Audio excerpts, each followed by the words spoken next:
একদিন রাজকুমার ইন্দ্র নিজের বন্ধুদের সাথে শিকারে গিয়েছিলেন। ওনারা একটা সুন্দর হরিণ দেখলেন।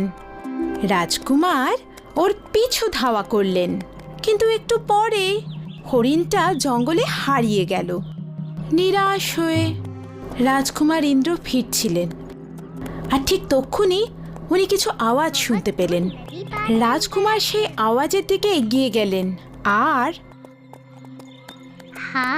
প্রিন্সেস লাবাম। আশ্চর্য, এই পাখিগুলো কথা বলছে কিভাবে? আমি এক্ষুনি রাজকুমারী লবঙ্গর রাজ্য থেকে ফিরলাম। তুমি কি রাজকুমারী লবঙ্গকে দেখেছো? শুনেছি ও পৃথিবীর সব থেকে সুন্দরী রাজকুমারী। হ্যাঁ, আমি কোনোদিন এত সুন্দরী মেয়ে আগে দেখিনি। সত্যি?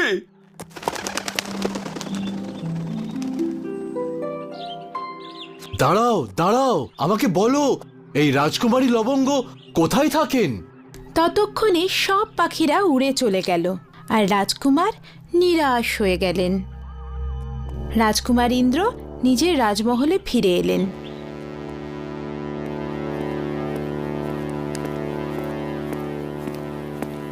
মা, এই রাজকুমারী লবঙ্গ কে, আর ওনার রাজ্যই বা কোথায়? আমি জানি না, হয়তো রাজকুমারী লবঙ্গ বলে কেউ নেই। কিন্তু মা, আমি তো নিজের কানে শুনলাম কথা বলা পাখিদের কাছ থেকে। তুমি কি কথা বলা পাখির কথা বলছো? হ্যাঁ বাবা, আমি নিজের কানে শুনেছি। ওই পাখিগুলো রাজকুমারী লবঙ্গের সৌন্দর্যের প্রশংসা করছিল। আমি ওনাকে দেখতে চাই। রাজকুমারী লবঙ্গ নামে এরকম কোনো রাজকুমারী নেই ইন্দ্র। তাও আমি নিজে একবার খোঁজ করে দেখতে চাই। বাবা, আমি ওনাকে খুঁজতে যেতে চাই।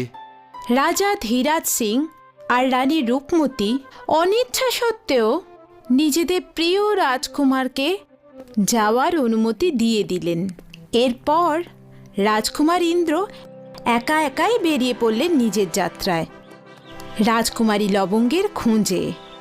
সারা দিন যেতে যেতে রাজকুমার ইন্দ্র ক্লান্ত হয়ে পড়লেন, আর উনি একটা নদীর তীরে বিশ্রাম করার কথা ভাবলেন।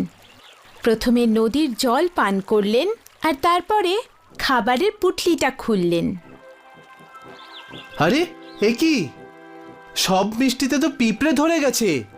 রাজকুমার ইন্দ্র মিষ্টিগুলোকে মাটিতে রেখে দিলেন আর চলেই যাচ্ছিলেন। তখনই পিঁপড়েদের রাজা রাজকুমারকে ডাকল।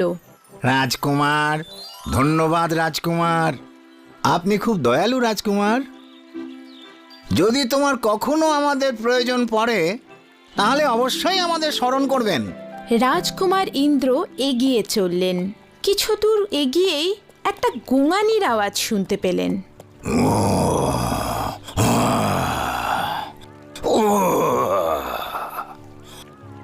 ওখানে একটা সিংহ যন্ত্রণায় কাতরাচ্ছিল।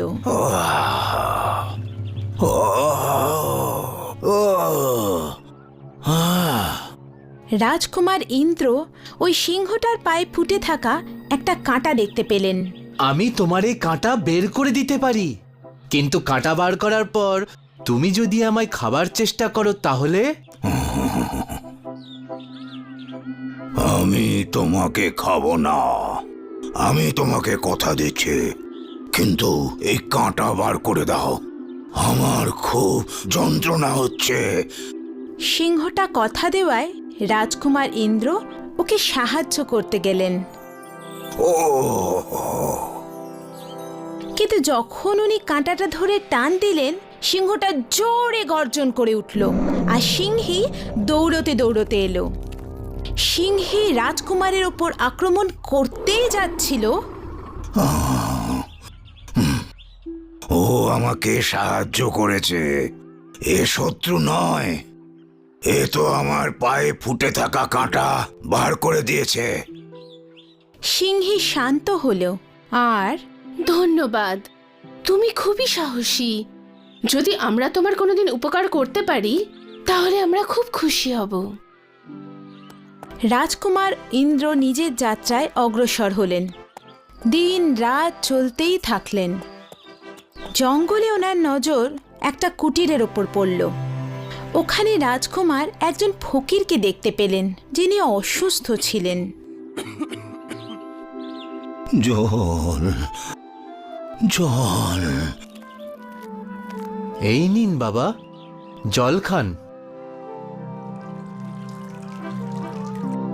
ধন্যবাদ বাবা।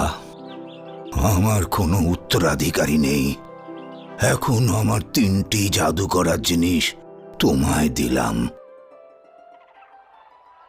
জাদুর